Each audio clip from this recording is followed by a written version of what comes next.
Assalamualaikum warahmatullahi wabarakatuh. Perkenalkan, nama saya Muhammad Lutfian Hakim. Di samping kanan saya Uli, di samping kiri saya Muhammad Nur Arifin. Kami bertiga akan menayangkan 3 video hasil wawancara dari kami bertiga. Selamat menyaksikan.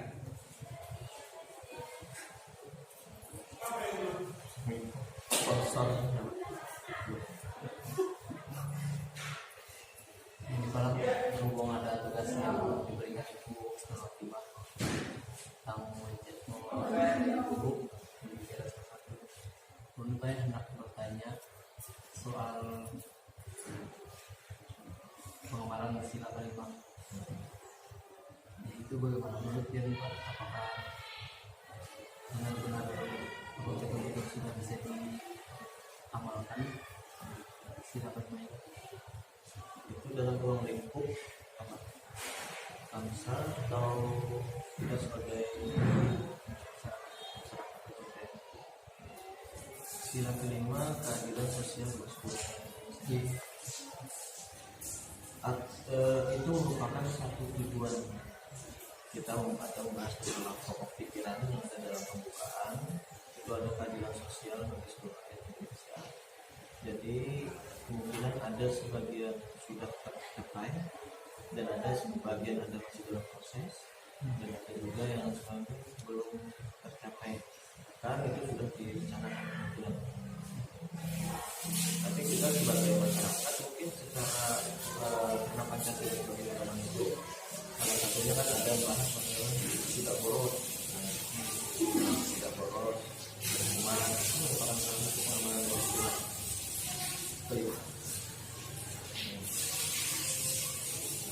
Berarti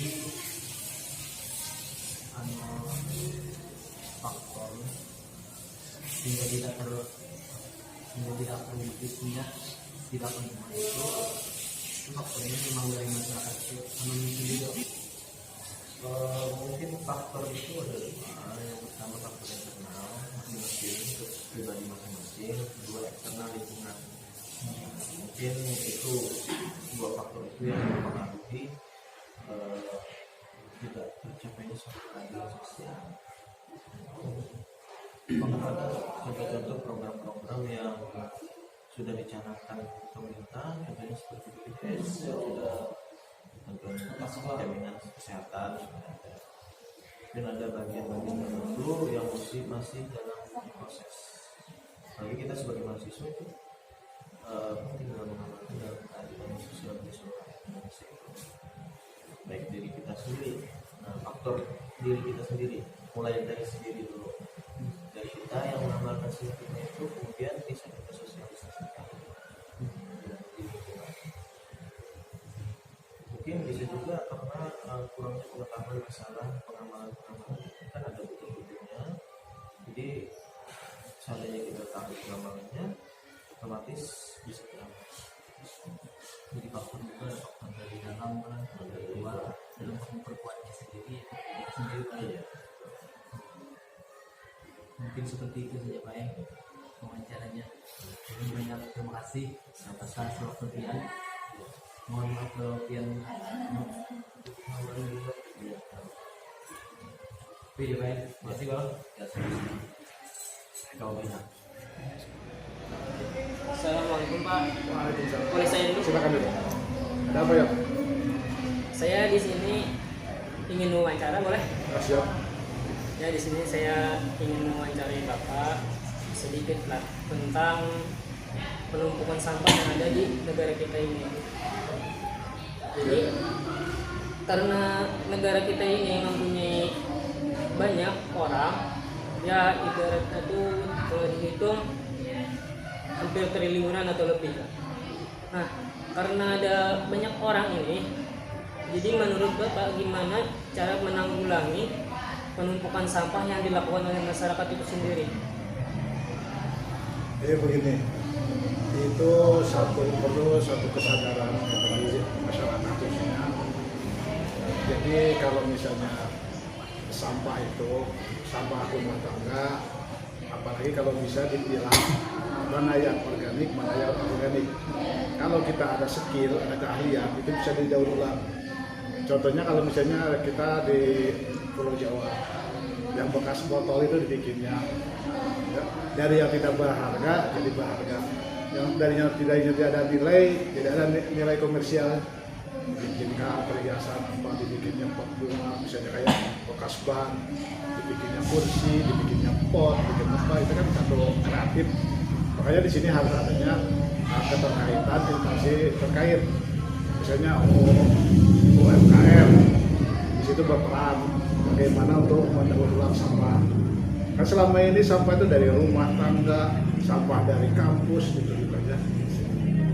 Jadi dibuangnya ke jalan, dibuangnya kemana, akhirnya ke masyarakat. Tapi kalau misalnya ada satu keahlian untuk mendaur ulang mana yang organik dan non organik, misalnya ini kayu satu jadi pupuk, dijadikan untuk misalnya keterampilan tangan. Jadi barang itu yang kita nilai pertama tidak ada nilainya, karena sudah ada dengan tangan-tangan ahli, jadi ada nilai komersial. Nah, itu misalnya itu perlu satu tumbuh kesadaran sendiri, dan keduanya harus ada karakter.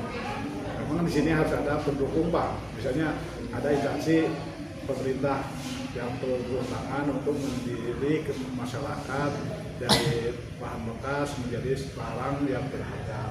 Jadi itu untuk cara menanggulanginya, yang pertama ya kesadaran diri masing-masing, yang kedua kreatif. Jadi itu kan tadi ada kesadaran masing-masing dan kreatif. Nah sekarang di Indonesia ini penumpukan sampah itu adalah nomor 2 dari seluruh negara. Nah karena itu di nomor 2 kan, karena dari hasil dari masyarakat itu sendiri, jadilah penumpukan sampah. Apakah ada dampak selain dampak negatif yang menimbulkan keresahan dari masyarakat itu sendiri? Kalau memang kita masalah sampah, memang itu masalah konflik. Semua stakeholder di situ harus berperan, karena minimal masyarakat itu sendiri harus menyadari bahwa sampah itu bagaimana bisa dijadikan sesuatu yang menjadi penilai. Sebetulnya kalau kita melihat di TV ada namanya bank sampah, ialah jaga sampah, mana yang misalnya ini botol dipilahkan. Jadi itu kalau dari keluarganya sendiri, dari rumah tangga sendiri itu sudah punya kesadaran dipilah-pilah, itu jadi duit. Bahkan kalau di TV itu bisa membayar PBB dari sampah. Itulah makanya harus ada keterkaitan dari instansi pemerintah untuk mengelola, berlatih. Ada satu bahan pelatihan bagi masyarakat, dan ada harus yang bisa menyadari perilaku. Ya, misalnya sampah dalam rumah tangga yang bisa organik bisa dibikin tumpuk, kita pilahkan. Misalnya kalau yang plastik itu kan sampai berapa tahun kadang akan busuk. Yang plastik itu lain kan, itu bisa jadi sesuatu yang bernilai kalau ditangani oleh tangan yang terampil. Kayak tangan itu tangan kita masyarakat yang bisa terampil. Kalau ada pelatihan harus disitulah domainnya pemerintah berikut serta atau bagaimana mengelola. Karena selama ini kan dari rumah tangga masukin ke kantong itu nunggu besok si tukang sampah datang. Kalau hari demi hari tentu walaupun bagaimanapun ada pembuangan tempat pembuangan akhir pasti penuh. Kalau sudah penuh kemana lagi? Jadi ini apalagi kalau misalnya sudah punya kebiasaan bahwa sampah itu dibuangnya ke sungai. Nah, ke sungai dampaknya bahkan itu lebih fatal, bisa banjir, bisa orang yang mempergunakan air sungai itu bisa tercemar.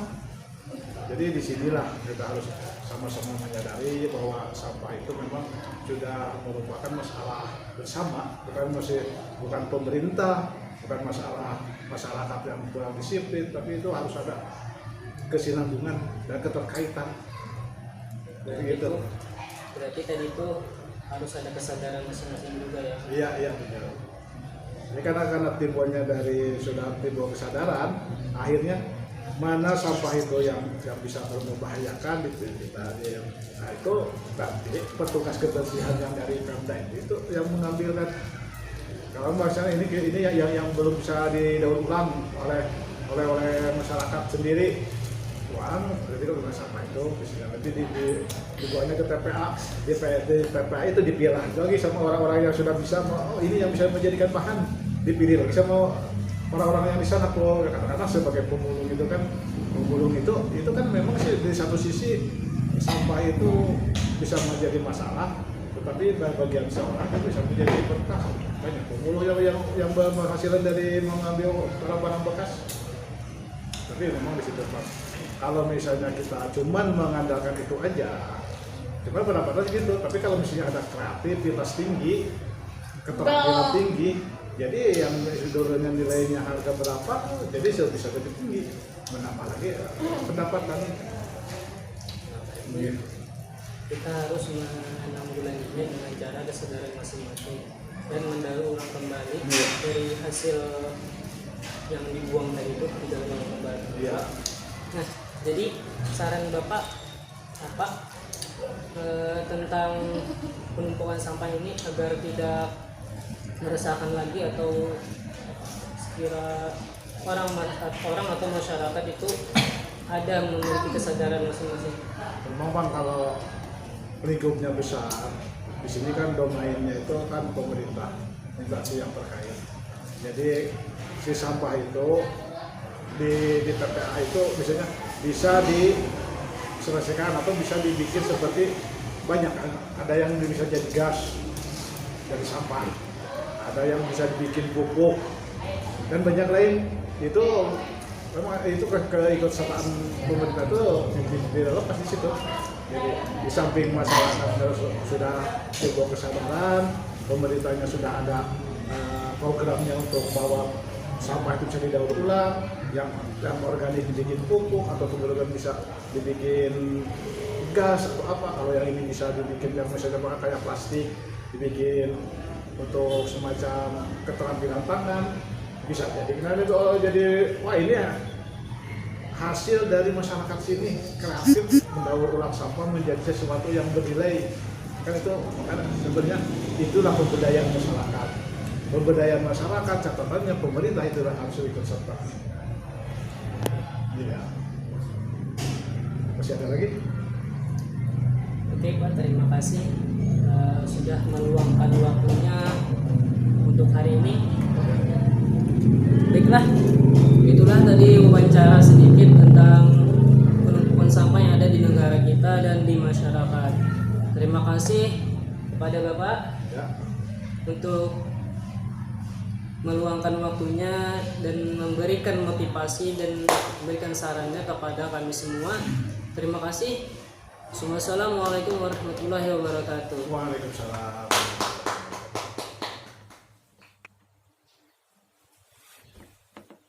Assalamualaikum warahmatullahi wabarakatuh. Waalaikumsalam warahmatullahi wabarakatuh. Gimana ada takut Pak? Silakan, ada masalah apa? Ketika di acara peringatan Maulid Nabi Muhammad SAW, pada pembacaan kalam ilahi, salah satunya surah apa yang biasanya dibacakan oleh sang qori?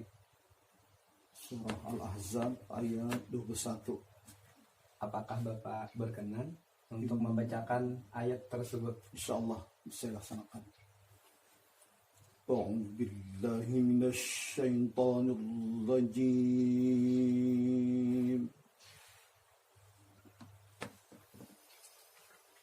Bismillahirrahmanirrahim.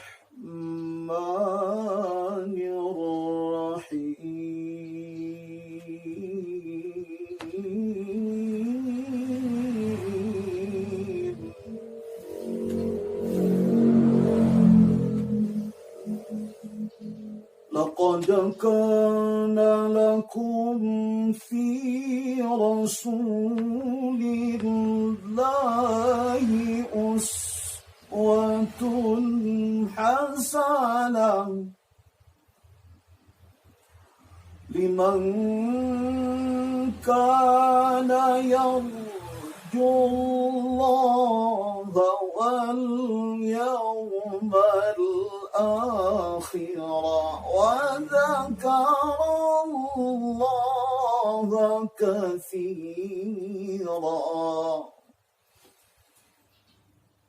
لمن كان يرجو الله واليوم الآخر وذكر الله كثيرا صدق الله العظيم. Terima kasih banyak Pak atas kerjasamanya. Sama-sama. Demikianlah wawancara saya dengan Bapak Qori Ustadz Bahyani SPD. Assalamualaikum warahmatullahi wabarakatuh. Waalaikumsalam warahmatullahi wabarakatuh.